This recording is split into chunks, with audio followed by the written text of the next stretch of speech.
Hi friends, అందరికీ నమస్తే. తైమారా ఘాట్ ఎప్పుడు విన్నారా? తైమారా ఘాట్ అనేది అక్కడక్కడ మనం ఘాట్లోని చెప్తుంటాం. ఇక్కడ హైవే రోడ్లోని ఈ ఘాట్ అని ఆ ఘాట్ అని. విచిత్రం ఏంటంటే ఈ ప్రదేశానికి వెళ్ళంగానే టైము డేట్ అనేది చేంజ్ అయిపోతుంది. ఇది ఎక్కడ? జార్ఖండ్లో ఉంది. ఆల్రెడీ మీకు జార్ఖండ్ గురించి వీడియో పెట్టాను ఒకటి. ఈ హైవే రోడ్లో వేల మంది వందల మంది ప్రాణాలు పోతున్నారు అని చెప్పేసి, అక్కడ ఒక ఆత్మలు తిరుగుతున్నాయి అని చెప్పేసి, వాటి వల్ల చాలామంది ఇబ్బందులు ఎదుర్కొన్నారు, చాలామంది ప్రాణాలు కోల్పోయారు అనే సంగతి కూడా మీకు వాటికి సంబంధించి వీడియో కూడా పెట్టాను, రీసెంట్లీ పెట్టేసింది. ఇక అదే పీరియడ్ ప్లేస్లో తైమారా ఘాట్ అనేది ఇక్కడ ఏంటంటే ప్రత్యేకంగా ఇది అని కాకుండా ఒక్కొక్క మనిషికి ఒక్కొక్క అనుభవం అయినట్టు చెప్పారు. ఎవరైనా సరే అక్కడ చాలామంది ఆ ప్రదేశంలో ఉంటే ఆ తైమారా ఘాట్ నుంచి జంషెద్పూర్కి, ఈ తైమారా ఘాట్ నుంచి జంషెద్పూర్ ఎంత ఉంటుందంటే 100 కిలోమీటర్ దూరం ఉంటుంది. ఆ రూట్లో చాలా లారీలు ట్రాన్స్పోర్టేషన్ అయితే ఉంటాయి. ట్రాన్స్పోర్టేషన్ ఏవేవో తీసుకొస్తుంటారు. ఆ ట్రాన్స్పోర్టేషన్ రూట్లలో చాలామందికి ఎదురైన అనుభవాలు చెప్తున్నారు. తైమారా ఘాట్కి వచ్చేసరికి వాళ్ళకి సమయము తేదీ మారిపోతుంది. ఎలా అవుతుందంటే అప్పుడు 2022లో చాలా న్యూస్లు వచ్చింది. అప్పుడు 2022లో చూసినప్పుడు 2024 అని డేట్ చూపించింది అన్నమాట. అంటే 2 సంవత్సరాల ముందు చూపిస్తుంది. ఇక దానివల్ల ఏమవుతుందంటే అక్కడ ఉన్న టీచర్స్, స్కూల్స్ కానీ డ్యూటీస్లో కానీ టైం చేంజ్ అయిపోయేసరికి వాళ్ళు ఏ టైంలో వెళ్ళాగో కన్ఫ్యూజన్ అనమాట. అక్కడ టీచర్లు స్కూల్లో టీచర్లు కూడా అటెండెన్స్ విషయంలో కూడా చాలా పక్కన పెట్టేస్తారు. ఈ సమయం అర్థమవుతలేదు, ఏ టైంకు ఏందనేది. 2 ఇయర్స్ ముందు వెళ్తుంది, సమయం కూడా తేడాగా చెప్తుంది, చాలా డిఫరెంట్ ఉంది, మాకు గెజ్ చేయలేకపోతున్నాం అని చెప్పేసి. అలా ఏంటంటే అక్కడ లైవ్గా అందరికి కనబడుతుంది. అక్కడ టైం చేంజ్ అయిపోతుంది అని చెప్పేసి చాలామంది లారీ డ్రైవర్లు కూడా ఆ రూట్లో వెళ్ళినప్పుడు సమయం చూసుకుంటే అక్కడికి వచ్చేసరికి సమయం 2 సంవత్సరాల ముందు చూపిస్తుంది. సరే, ఇది ఏదో ప్రాబ్లం ఉంటుండొచ్చు, మనం మొబైల్ సెట్ అవుతుంది అని చెప్పేసి అనుకుంటే ఆ ప్రదేశం దాటి కొద్దిగా వెళ్ళంగానే మళ్ళీ ఆటోమేటిక్గా అదే సెట్ అయిపోతుంటాయి. ఇలా చాలామందికి జరిగింది, ఒక్కరికిద్దరికి కాదు, వందల మందికి జరిగింది. అక్కడ 100,000 మందికి జరిగింది. చాలామంది ఇప్పుడు ఏంటంటే ఇప్పుడు యూట్యూబ్, ఇన్స్టాగ్రామ్ వచ్చినందుకు ఇవి బయట పెట్టారు. అయితే ఇవి చాలా రోజుల నుంచి, సంవత్సరాల నుంచి ఉన్నది ఇది. కానీ ముందు వెలుగులోకి రాలేదు. యూట్యూబ్ ఎప్పుడైతే డెవలప్ అయిందో యూట్యూబ్ వచ్చి నుంచి ఇవన్నీ బయటపడుతున్నాయి. జరిగిన ఇన్సిడెంట్లు, ఎక్కడైనా విచిత్రాలు, దయ్యాలు కనిపించినట్టు, ఆత్మలు కనిపించినట్టు, వీటన్నీ ఇప్పుడు బయటకు వస్తున్నాయి ఈ యూట్యూబ్ వల్ల, ఇన్స్టాగ్రామ్లో. ఇక ఫ్రెండ్స్, మరొక విషయం చెప్పాలంటే ఇక్కడ ఇంకో కథ ఉంది. ఇక్కడ రాత్రి 12 దాటిందంటే ఈ హైవే రోడ్లో, ఈ జంషెద్పూర్ తైమారా ఘాట్ నుంచి జంషెద్పూర్ రోడ్లో ఓ ఆత్మ తిరుగుతుందంట. ఆత్మ అంటే ఎట్లా? తెల్లని చిరగడుకొని ఒక పిల్లగాన్ని తీసుకొని పోతున్నట్టుగా కనపడుతుందంట ఆత్మ. ఆ ఆత్మ కనపడినప్పుడు అది నిజంగా మహిళలా కనపడితే మనోళ్ళు లారీ డ్రైవర్లు ఏం చేశారంటే, అరే తనకు గుద్దుతామేమో, దానికి చచ్చిపోతుందేమో అని చెప్పేసి, యాక్సిడెంట్ అవుతుందో అని చెప్పేసి లారీని తప్పించబోయారు. అలా బండి స్కిడ్ అయి చాలామంది ప్రాణాలు పోగొట్టుకున్నారు. కొంతమంది బతికి బయటపడ్డారు దెబ్బలతో. ఎవరికి చాలామంది తప్పించబోయి బతికిన వాళ్ళు కూడా వెనకకి తిరిగి చూస్తే ఆ మొత్తం కనిపించలేదు. ఎవరా మహిళ ఈ రాత్రి వెళ్ళి ఇక్కడ తిరుగుతుంది? ఇలాంటి సంబంధం లేకుండా అసలు ఇక్కడ ఇంత చిమ్మటి చీకట్లో మంచినీళ్ళు కూడా దొరకని ఈ ప్రదేశంలో ఆ స్త్రీ ఎవరు అని చాలామంది ప్రశ్నించుకోవాలనుకుంటున్నారు. ఎవరా మహిళ? ఎవరు ఇంతగా పసిపిల్లాన్ని ఎత్తుకొని పోతుంది? మంచినీళ్ళు దొరికే ప్రదేశంలో ఆ పసిపిల్లాడు ఎలా ఉంటుంది ప్రశ్నించుకున్నారు. ఇట్లా అది కనపడుతుందని అక్కడ జరిగినదంటే, ఇట్లా కొంతమందికి జరిగిన వాళ్ళకి ఒక్కొక్కరికి ఒక్కొక్క అనుభవం అవుతుంది.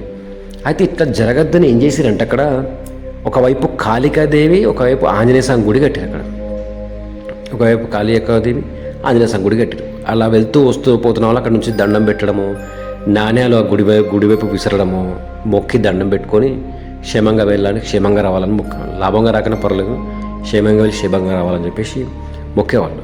గుళ్ళు కట్టిన నుంచి అక్కడికి కొంతవరకు ప్రభావం తగ్గిందంట. ప్రజెంట్లీ ఇప్పుడు కూడా కొంచెం ప్రభావం తగ్గింది అంటున్నారు. సో ఈ ప్రదేశంలో ఏంటంటే అసలు ఇది కరెక్ట్గా ఎవరు చెప్పలేకపోతున్నారు. తైమారా ఘాట్లో ఏం జరుగుతుందంటే మ్యాగ్నెట్ పవర్ అని కొంతమంది అంటారు, కొంతమంది ఏమో ఊకే పుకార్ వచ్చింది టెలిఫోన్ టవర్లు వల్ల కూడా టైమ్స్ చేంజ్ అవుతుందని చెప్పేసి, అట్లా అని చెప్పేసి టవర్లు ప్రాబ్లమ్స్, సిగ్నల్స్ ఎక్కువైతే వాటిని టెక్నీషియన్స్ కరెక్ట్ చేయగలుగుతారు. ఈ పాటికి అయిపోయేది ప్రాబ్లం సాల్వ్. కానీ పూర్తిగా సొల్యూషన్ దొరకలేదు. మరి అంటే దీనికి సమస్య ఏంది లేదు. అతీత శక్తులు ఏమైనా ఉన్నాయా, అక్కడ శక్తి ఉందా? ఉదాహరణకు తీసుకోవాలనుకుంటే బెర్ముడా ట్రయాంగిల్స్ అనుకుందాం. బెర్ముడా ట్రయాంగిల్లో కూడా అక్కడ కనబడినంత వరకు ఓకే, అది ఎప్పుడైతే కనబడుతుందో ఆ కనబడిన తర్వాత షిప్పులు దాని వెంతటి వెళ్ళిపోతాయి, అసలు తిరిగి రావు కూడా. అట్లా చాలా మంది ఫ్లైట్లు, ఏరోప్లేన్లు, పడవలు, షిప్పులు, పెద్ద పెద్ద షిప్పులు కూడా అట్లా పోయినాయి అంటే ఇప్పటికీ తిరిగి రాలేమంటే ఏమైపోయినాయో తెలియదు. అట్లా అదే అనుకుందాం ఇది, కాకపోతే అంత పెద్దది కాకపోవచ్చు, ఇది చిన్న ప్లేట్. మరి ఇక్కడ ఏముందనేది ఎవరు చెప్పలేకపోతున్నారు. ఇక్కడ ఎవరికి అనుభవం అయినది, ఎవరికి ఏమనుభవమైందో అది మాత్రమే చెప్పగలుగుతున్నాం. ఇలాగా ఇప్పుడు ఈ కథ ఇలా ఉంటే పక్కన ఆత్మ ఒకటి తిరుగుతుంది ఈ రూట్లో, ఆత్మ కనబడుతుంది, వాటి వల్ల యాక్సిడెంట్లు అయినాయి, చాలామంది ఇక్కడ ఆత్మలు తిరుగుతున్నారు, చచ్చిపోయిన వాళ్ళంతా అని చెప్పేసి అంటున్నారు. ఆ ఆత్మల వల్ల కూడా వాటి శక్తికి కూడా సమయం డేట్లు మారిపోతున్నాయంటే నేనైతే ఒకటే అంటాను ఫ్రెండ్స్, ఆత్మల వల్ల చాలామంది ఒక మనిషి చంపగలిగే తీసుకుపోతాయి. రాత్రి వెళ్ళి భయపట్టేస్తాయి. ఆ భయానికి వాడు బండి నడిపేవాడు స్కిడ్ అయ్యి కింద పడి దెబ్బలు దాకి చచ్చిపోవచ్చు, బతకొచ్చు, అదృష్టం బాగుంటే అట్లా జరగవచ్చు. ప్రాక్టికల్గా మాట్లాడుకుందాం. కానీ ఇక సమయం తేదీని మార్చేంత శక్తి నేనైతే అంటాను ఆత్మకు ఉండకపోవచ్చు. సమయాన్ని, డేట్ని మార్చేంత శక్తి ఆత్మకు ఉండదు. ఎందుకంటే సమయాన్ని, అక్కడున్న సమయం తేదీని మార్చాలంటే ఎంతో ఎనర్జీ ఉండాలి, దానికి ఎంతో పవర్ ఉంటే కానీ. మరి అక్కడ ఆ పవర్ ఏముంది, అక్కడ అసలు ఎక్కడ ఏం జరిగింది అంటే అక్కడ చాలా చోట్ల వెనక్కి వెళ్తే చరిత్రలో యాక్సిడెంటే చచ్చిపోయి ఆత్మలే జరుగుతున్నట్టే ఉంది అక్కడ. మళ్ళీ అక్కడ ఏముంది, ఆ టైం డేట్ మార్చడానికి ఏంది అని చెప్పి ఇప్పటికీ చాలామంది మాట్లాడుకుంటున్నారు తప్ప పక్కా ఎవరు చెప్పలేకపోయారు. సో ఓకే, ఆత్మలు ఉన్నాయి, వాటి వల్ల యాక్సిడెంట్ చచ్చిపోతున్నారు, చాలామంది ఆత్మలే తిరుగుతున్నారు ఓకే. కానీ సమయం తేదీ మారిపోవడానికి ఆ ప్లేస్లో ఏముందంటారు ఇంతకు? ఫ్రెండ్స్ మీకేమైనా తెలిస్తే కామెంట్ చేయండి. ఎందుకంటే ఇంకొకటి చెప్పాలంటే కొంతమందికి ఇక్కడ మతిస్థిమితం అంటే మర్చిపోయారు అనమాట. తాను మర్చిపోయినట్టు కూడా ఉన్నదంటే ఇక్కడ క్యాల్ అనేది మనిషికి క్యాల్ లేకుండా పోతుంది. నా పేరు రాజు, నేను డ్రైవింగ్ చేస్తున్నాను, నేను పలానా చోటికి వెళ్ళాలన్న భావన అనేది పోతుంది. వాడు ఎక్కడికి వచ్చాడో అక్కడికి వచ్చాడో, ఎందుకు వచ్చాడో తెలియదు, మరి వాడు ఎక్కడ పోతాడో తెలియదు, అడిగి పడుతుంది కదా. అట్లా కొంత దూరం పోయి వాళ్ళు ఒక చోట బండి ఆపి అసలు నేను ఎవరిని ఎక్కడికి నుంచి వచ్చినా, నేను ఎక్కడికి వెళ్ళాలని చెప్పేసి కొద్ది గంటలు వాడు కూర్చుంటే కానీ మనకు అర్థం కాలేదు అక్కడ నేను పలానా చోటుకి వెళ్ళాలని చెప్పేసి. అక్కడ ఏదో ఎనర్జీ ఉందని చెప్పగలుగుతాం, ఎనర్జీ ఉంది. ఆ ఎనర్జీ వల్ల అక్కడ ఏదో జరిగింది మళ్ళీ అక్కడ ఆ అట్మాస్ఫియర్, ఆ వాతావరణానికి అక్కడికి వెళ్ళంగానే డేట్ లైన్లు మారిపోతుంటాయి. అంటే కాలచక్రం యొక్క శక్తి అక్కడ కింద మీద అవుతుంటుంది అనమాట. సో ఫ్రెండ్స్ ఇది చాలా పెద్దది, ఎందుకంటే కాలచక్రాన్ని కిందికి మీదికి చేయడం అనేది మహాశక్తి ఉంటేనే అవుతుంది అక్కడ.